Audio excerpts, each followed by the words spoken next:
En este video te voy a contar qué fue lo que hizo Macri con la economía.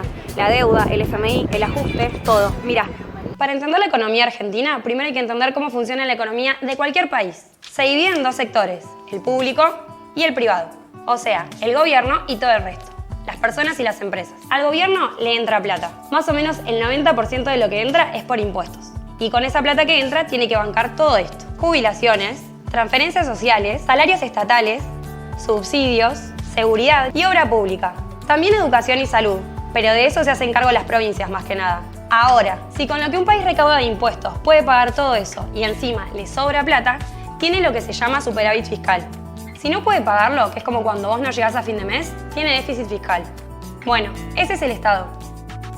Después está el sector privado, que son todas las personas y empresas del país que producen cosas y ofrecen servicios. Cuando producen, pagan impuestos. Cuando consumen, pagan impuestos.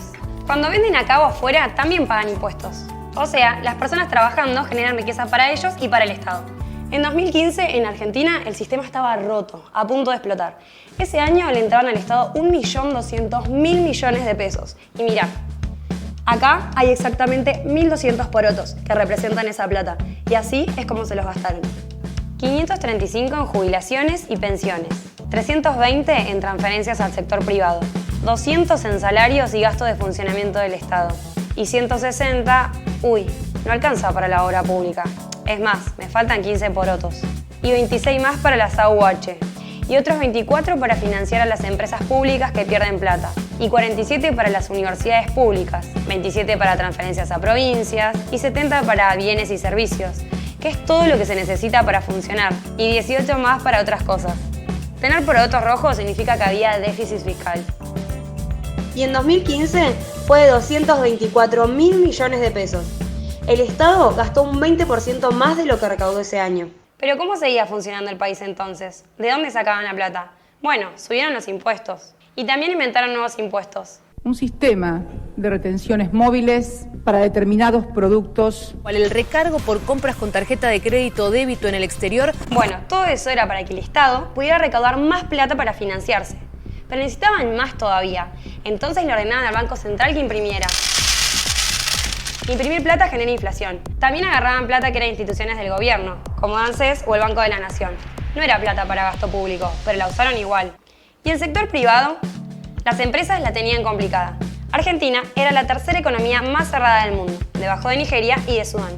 Significa que absolutamente nada podía entrar o salir del país. Si pasaba, era por una excepción. Y para eso, las empresas tenían que hacer muchísimos trámites que todavía no estaban digitalizados. Así, llevábamos 2 años y medio constante en la caída de las exportaciones, desde junio de 2013 a diciembre de 2015. Y 6.000 empresas exportadoras murieron, 6.000 de 15.000. Y la gente, como lo que el Estado destinaba a subsidios era muy alto, algunas personas pagaban re barata la luz, el gas y hasta el bondi. Había plata en la calle, en los bolsillos de algunos, pero el sistema estaba a punto de explotar. Y parecía que funcionaba, pero no, el país no generaba riqueza, no podía mantenerse. Y ya había un 30% de pobreza que se dejó de medir porque estaba aumentando, aunque nos decían que era porque estigmatizaba. Me parece que es una medida bastante estigmatizante.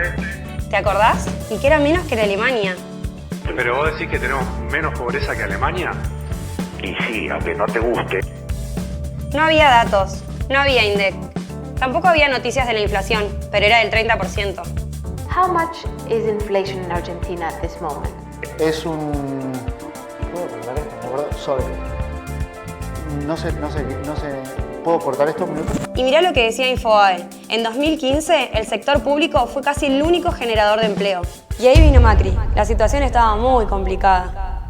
El objetivo era reducir la cantidad de porotos rojos para necesitar cada vez menos la plata prestada. ¿Y por qué es tan importante bajar el déficit? Porque tener déficit alto te hace depender de la plata prestada. Y cuando la plata prestada empieza a escasear, se genera automáticamente una crisis. Y Argentina tiene crisis permanentes hace 80 años. Desde 1983 hasta acá, la pobreza promedio es del 36%. Para bajar la pobreza hay que atacar el problema de raíz y nadie quería hacerlo porque es antipático y cuesta votos. Había que bajar el déficit y Macri hizo esto, teniendo 2 opciones. Era shock, que es cortar el gasto de una para cubrir el déficit, o gradualismo, que es pedir plata prestada para cubrirlo e ir bajando el gasto de a poco. Decidir por gradualismo. ¿Quién prestó la plata en 2016? Vos, una pyme argentina, una empresa de Estados Unidos o tu amigo brasilero. Un bono es un papelito que emite el gobierno y dice algo así. Si vos me das esta plata, yo dentro de un tiempo te devuelvo tu plata más este porcentaje. Ese bono lo puede comprar cualquiera. ¿Y cómo se bajó el gasto? Volvamos a los porotos. El gasto social no se tocó, ni las jubilaciones, ni las AUH. El gasto se bajó fundamentalmente por estas tres cosas. Subsidios. Eran muy grandes y estaban mal distribuidos. Sí, eso fue el aumento de las tarifas. Obra pública. Se dejaron de elegir proveedores a dedo. Hoy estamos pagando 35 o 40% menos por tramo de autopista, por ejemplo.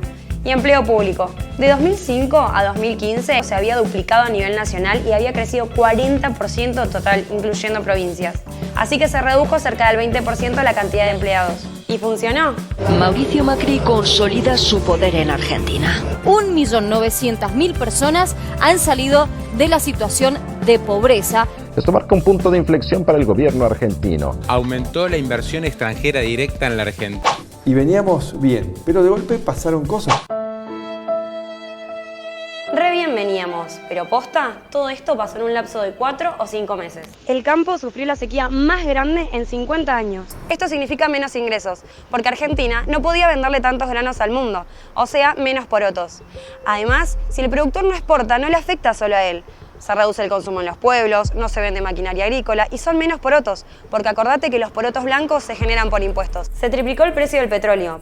Pasó de 25 a 75. Eso hace que los subsidios le salgan más caros al Estado. Menos porotos todavía. La Reserva Federal, que es como el Banco Central de Estados Unidos, subió la tasa de interés. Eso quiere decir que empezó a pagar más por la plata que le depositaban ahí. Así que muchos que tenían plata en Argentina la sacaron y la pusieron allá. Además, que la Reserva Federal mueva la tasa de interés no es algo común y genera pánico. El dólar pasó de 20 a 40 en pleno quilombo. ¿Por qué subió? Y por todo esto que pasó, había menos dólares y más gente los quería. Es oferta y demanda. Si hay menos disponibilidad de una cosa, empiezan a subir su precio. Con este panorama, lo que buscó Macri fue contener la situación y volver a la estabilidad. Para eso hizo todo esto. Subieron la tasa de interés. Esto era para que convenga más tener pesos que comprar dólares. También empezaron a intervenir en el mercado del dólar y establecieron un precio máximo y un precio mínimo. Si el dólar subía a determinado precio, el Banco Central intervenía y lo bajaba. Esto era para dos cosas, para reacomodar y estabilizar el precio y para detener el aumento del gasto. Subieron los impuestos y volvieron las retenciones. Aunque no llegaron a ser tan altas como en 2015, también bajaron el gasto en obra pública. Las obras que se venían haciendo se siguieron, pero no empezaron nuevas. Recurrió el FMI, que es una entidad que te presta plata cuando nadie quiere prestarte. Un montón de países lo hacen, pero ojo, el FMI no le presta plata a cualquiera. Tenés que mostrar un plan de gobierno que demuestre que la podés devolver. Este fue el préstamo más grande en la historia del FMI. Y no es porque sí, es porque el plan de Macri generó confianza. ¿Y qué hicieron con esa guita? Lo mismo que antes, usarla para bancar al Estado. Para cubrir los gastos mientras se seguían haciendo cambios estructurales. Como dijo Macri en el debate, de cada 3 pesos que se pidieron, 2 fueron para pagar deudas del gobierno anterior y el restante para bancar al Estado. Y el nuevo plan estaba funcionando. Desde agosto de 2018 la economía estaba creciendo y aunque no te hayas dado cuenta, en julio los salarios aumentaron el 3% más que la inflación. El dólar se mantenía estable y la inflación había empezado a bajar. En julio era el 2,2% y se preveía que para agosto sea menos del 2%. Pero pasaron las PASO. Y no hay razones macroeconómicas para explicar por qué el dólar pasó de 40 a 60 en una mañana. Ni sequía, ni tasa de interés, ni nada. Lo que sí pasó es que la noche del domingo 11 de agosto, cuando el resultado fue tan diferente al esperado, todos, en la cama cenando, mirando la tele, dijimos, 15 puntos, ahora se va toda la mierda. Y así fue. La economía también es confianza, y la idea de que vuelva el kirchnerismo generó muy poca confianza entre la gente. No lo digo yo. Mirá este cuadro, son los dólares que estaban depositados en el sistema bancario. Desde que entró Macri, había cada vez más, hasta que llegaron a su máximo en 2019, justo antes de las PASO. Y así es como bajaron cuando todos empezaron a retirar su plata el otro día. Macri no rompió la economía, estaba rota hace años. Por eso alguien que tiene más de 40 ya vivió como 3 crisis, siendo que en otros países pasa una vez cada siglo. En Argentina hay 2 tipos de gobierno. Uno que se preocupa por el presente y conservar el poder, y otros que piensan y diseñan un futuro para el país. Yo prefiero lo segundo, y por eso voto a Macri.